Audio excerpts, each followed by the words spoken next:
Assalamualaikum warahmatullahi wabarakatuh.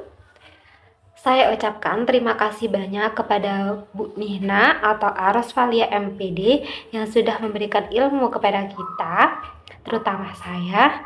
Dan saya ucapkan terima kasih banyak kepada teman-teman semua yang sudah melihat atau menonton video ini.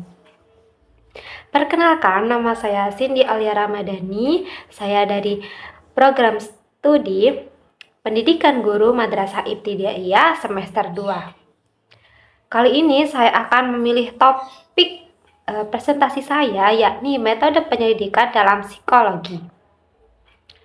Suatu penelitian dalam suatu ilmu pasti ini akan mutlak adanya, apalagi jika suatu ilmu tersebut sudah berdiri sendiri. Namun, dalam suatu penelitian pasti akan menggunakan metode-metode dalam suatu kejadian. Namun, kita sebagai peneliti harus tahu metode apa yang pas digunakan dalam suatu kejadian. Oke, mari kita pelajari dalam psikologi umum metode penyelidikan apa yang pas. Kali ini ada dua, dibedakan menjadi dua, yakni metode spesifik dan metode bersifat umum. Kita bedah satu-satu, mulai dari metode spesifik. Metode spesifik ada 4, yaitu metode eksperimen, metode studi observasi, metode klinis, dan metode tes. Oke, kita akan kupas satu persatu, dimulai dari metode eksperimen. Metode eksperimen ini sangat penting adanya karena dengan metode ini seorang peneliti akan mengumpulkan data dan informasi. Metode eksperimen ini adalah cara peneliti mempelajari bagaimana suatu hal mempengaruhi suatu hal yang lain dengan cara yang sangat terkontrol. Oke, kita mengambil dua contoh nih. Satu contoh, ada 2 orang dan 2 ruangan. Nah, di dalam 2 ruangan ini terdapat cat tembok yang berbeda. Yang satu berwarna biru dan yang satu berwarna merah. Yang seperti kita ketahui, warna biru ini melambangkan ketenangan dan warna merah ini melambangkan kesemangatan atau bersemangat.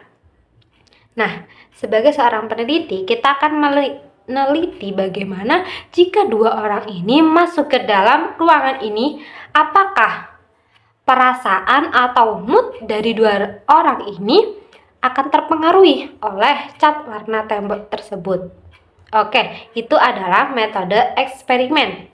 Yang kedua adalah metode studi observasi. Metode studi observasi adalah suatu cara yang digunakan oleh seorang peneliti untuk mengamati suatu tingkah laku seseorang dalam jangka waktu yang tertentu. Bisa digunakan bertahapan perkembangannya.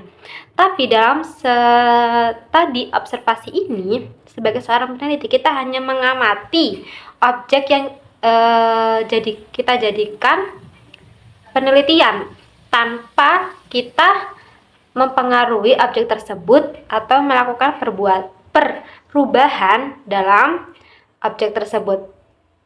Kita contohkan, kita sebagai seorang peneliti meneliti anak-anak yang berada di taman anak-anak. Nah, kita sebagai seorang peneliti meneliti bagaimana cara mereka berinteraksi, bagaimana permainan apa yang mereka mainkan. Nah, seperti itulah contoh dari studi observasi. Yang ketiga adalah metode klinis.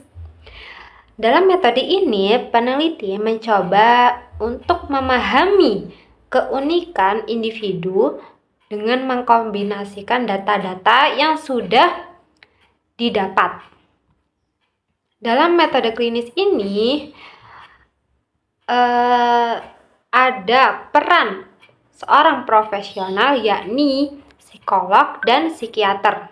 Kita ambil contoh nih, Ketika seseorang merasa cemas berkelanjutan tanpa mereka tahu sebabnya apa, nah mereka bisa mencoba untuk terapi ke psikolog dan psikiater ini. Dengan begitu mereka akan mendapatkan jawabannya.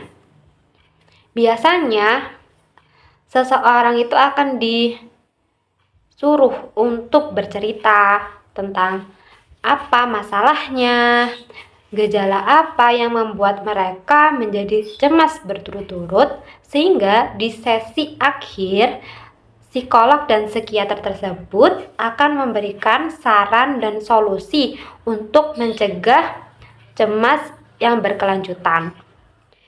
Yang keempat adalah metode tes. Metode ini digunakan untuk mengadakan pengukuran terhadap suatu subjek. Biasanya diukur untuk mengukur jenis kemampuan, minat, sikap, bahkan hasil kerja. Namun pada metode tes ini, tes yang digunakan sudah standarisasi, sehingga nanti ketika sudah selesai melakukan tes tersebut, maka hasil tes tersebut akan dibandingkan oleh hasil tes-tes yang lainnya. Itulah 4 metode spesifik. Metode bersifat umum ada 4, yakni metode longitudinal, metode cross-sectional, metode sequential, dan metode cross-culture budaya. Kita akan kupas satu persatu, dimulai dari metode longitudinal. Metode longitudinal adalah pendekatan dalam penelitian yang dilakukan dengan cara menyelidiki anak dalam jangka waktu yang lama. Bagaimana sih? Metode ini adalah cara mengumpulkan data dari orang yang sama selama periode yang panjang untuk melihat perubahan dari seseorang itu dari waktu ke waktu. Misalnya, kita ingin mengetahui kemampuan bahasa Inggris dari anak mulai umur 3 tahun hingga mereka umur 10 tahun. Caranya adalah sebagai seorang peneliti, meneliti dahulu dari umur 3 tahun itu mereka kemampuan bahasanya itu seperti apa hingga mereka umur 10 tahun. Nah, itu dilakukan dari waktu ke waktu untuk mendapatkan perkembangannya seperti apa. Nah, itu adalah metode longitudinal. Yang kedua, yakni metode cross-sectional. Dalam metode ini, suatu pendekatan yang dipergunakan untuk melakukan penelitian dalam berbagai kelompok anak, namun dalam jangka waktu yang relatif singkat. Metode ini adalah cara mengumpulkan data dari berbagai kelompok orang pada satu titik tertentu. Kita ambil contoh, kita meneliti anak-anak, remaja, dan orang tua. Nah, kita menanyakan kepada 3 kelompok tersebut tentang apa makanan favorit dari mereka. Pasti jawabannya akan berbeda-beda karena sudah jelas dari umurnya saja mereka sudah berbeda. Nah, kita akan membandingkan dari jawaban mereka tersebut. Yang ketiga adalah metode sequential. Metode ini gabungan dari 2 metode tadi, yakni metode longitudinal dan metode cross sequential.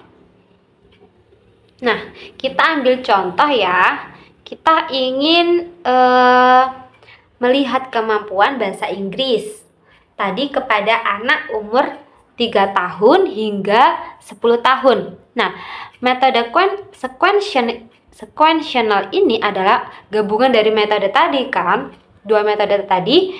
Nah, bagaimana cara peneliti meneliti dalam menggunakan metode sequential ini? Nah, caranya adalah kita menggunakan 3 kelompok. Yang satu berumur 3 tahun, yang satu berumur 5 tahun, dan yang satu berumur 7 tahun. Namun kita meneliti ini selama 10 tahun tadi. Ini digunakan ya untuk mengetahui perkembangan bahasa, namun dari kelompok dan kelompok yang berbeda. Namun dilakukan dari waktu ke waktu. Yang terakhir nomor 4 yakni adalah metode class culture budaya.